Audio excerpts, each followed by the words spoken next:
Maintenant, les hommes, c'est de comprendre que les femmes ne sont pas là pour prendre leur place.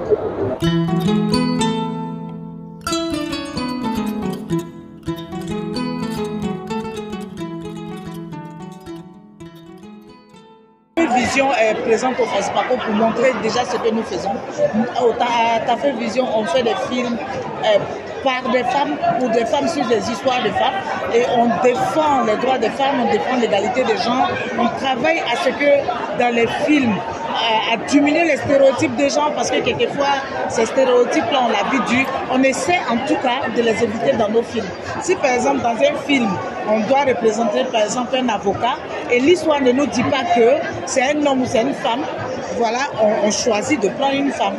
Et dans nos films, par exemple, l'actrice principale est toujours une femme. Une femme qui défend une cause et qui gagne.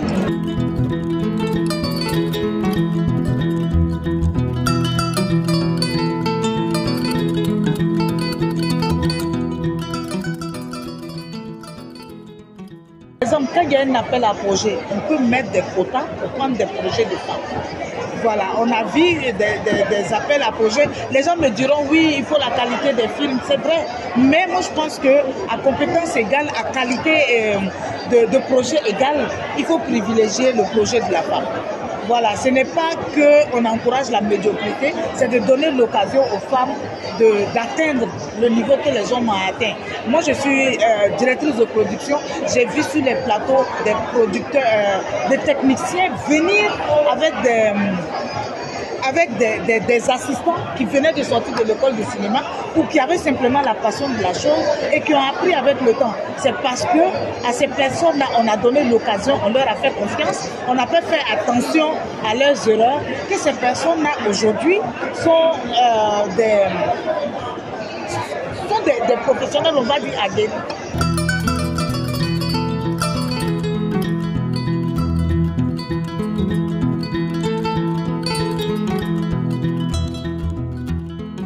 Un festival comme le FESPACO, au-delà des films qui sont diffusés, il y a beaucoup de panels qui abordent de nombreuses thématiques. Et dans ces thématiques-là, comme nous, on le fait demain, on a un panel sur les représentations qu'on fait, de la femme dans l'industrie cinématographique. Il va s'agir pour nous de discuter l'image de la femme qui est véhiculée dans les films et l'impact de ces images-là sur la lutte contre les violences basées sur le genre et sur la promotion de l'égalité. Voilà. À Tafé Vision, comme je dis, on a dans notre cinémathèque, on va dire 11 films. Tous ces 11 films ont été faits par des femmes. Et nous, on sait que quand on tournait, on a pris Anna Traoré comme dans la plupart des films, en tout cas, chef opératrice de prise de vue. Je ne pense pas qu'avant, elle avait signé chef opératrice.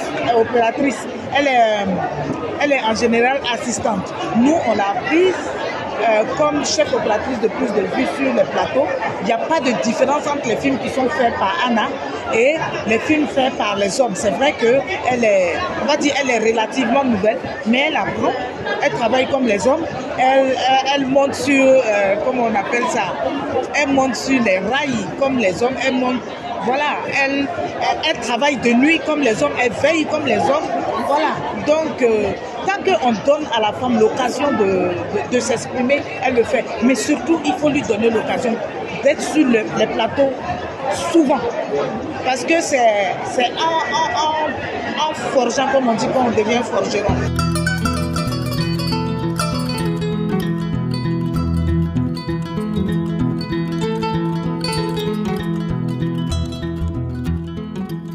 Dans la réalisation des films, quand sur le plateau, on a un certain nombre de techniciennes, elles peuvent agir sur la manière dont l'histoire est représentée.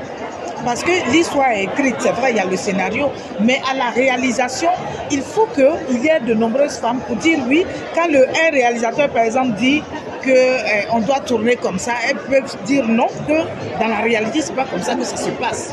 Voilà, parce que l'homme, lui, il fait le film sur ce qu'il sait, mais il ne vit pas certaines choses. J'aime donner cet exemple, je ne sais pas pour toutes les femmes. La plupart des films que je vois, quand on voit une femme manger beaucoup, une femme peut-être qui est à la recherche d'un enfant manger beaucoup, on dit non qu'elle est enceinte. Mais moi je sais que en tout cas 80% des femmes, quand elles sont en début de grossesse, n'arrivent même pas à manger. Mais comme les hommes se disent que les femmes mangent beaucoup quand elles sont enceintes, ils ne savent pas c'est à quel stade. Et ce dont je parle, ce n'est pas que dans les films africains. La plupart du temps, c'est dans les films même qui viennent d'ailleurs. Et si une femme écrit un film, elle ne fera pas ça parce que ce n'est pas la réalité.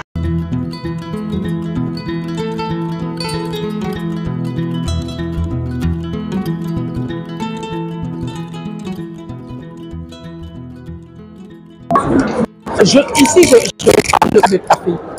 Quand on a créé Café, la plupart des bénévoles étaient des hommes, même jusqu'à aujourd'hui. Vous les voyez, les hommes qui sont là. Nos formateurs, ce sont des hommes. On est en train, petit à petit, d'avoir des formatrices femmes. Mais étant donné qu'il n'y a pas déjà beaucoup de femmes professionnelles du cinéma, on a des difficultés pour avoir des formatrices femmes. Mais tant qu'on peut, elles viennent, même si ce sont des masterclass, parler même aux filles de façon même informelle. Oui. Maintenant, les hommes, c'est de comprendre que les femmes ne sont pas là pour prendre leur place. Déjà, dans les films là, c'est de questionner ce qui est dit comme je ne veux pas dire tradition, parce que quelquefois ce n'est pas forcément de la tradition. Je veux dire de questionner aujourd'hui l'image que les gens ont de la femme. C'est de questionner par exemple quand on montre aujourd'hui des hommes en train de battre les femmes vraiment dans les films et penser que c'est normal. Dans nos traditions, je ne dis pas que tout était bien, je ne dis pas que tout était parfait, mais il y avait quand même des mécanismes qui protégeaient la femme. Un homme ne pouvait pas, de son propre chef, se lever, faire certaines choses à sa femme et que ça reste impuni. Moi, je pense aussi qu'on devrait surtout aller à nos sources, trouver dans nos traditions des valeurs endogènes qui sont favorables à la promotion de la femme et en faire des films, en faire la promotion. Je prends l'exemple d'un de nos films Manipulation où on parlait d'un homme qui ne voulait pas que sa femme travaille. Et dans le film, à la fin, il y a une réunion de famille et on a tenu à ce que ce soit les parents de l'homme qui le disent, pour ne pas qu'on dise que c'est les femmes qui veulent encore venir imposer des choses. On a dit, à la fin du film, l'oncle du monsieur prend la parole et il dit « Où tu as entendu que dans nos traditions, la femme ne doit pas travailler ?» Dans la plupart de nos traditions, la femme a toujours travaillé. On n'a jamais vu un homme dire à sa femme « Ne va pas au champ ». La femme va dans son champ, elle va dans le champ familial, qui lui permet d'avoir des choses qui sont à elle. Donc, les fléaux qu'on voit aujourd'hui comme une femme ne doit pas travailler, un homme ne doit pas laisser sa femme aller travailler, on ne sait pas d'où ça vient, mais ça ne vient pas en tout cas de la plupart de nos traditions. Parce que les traditions, c'est vrai, en Afrique, ne sont pas uniques. Il y a beaucoup de...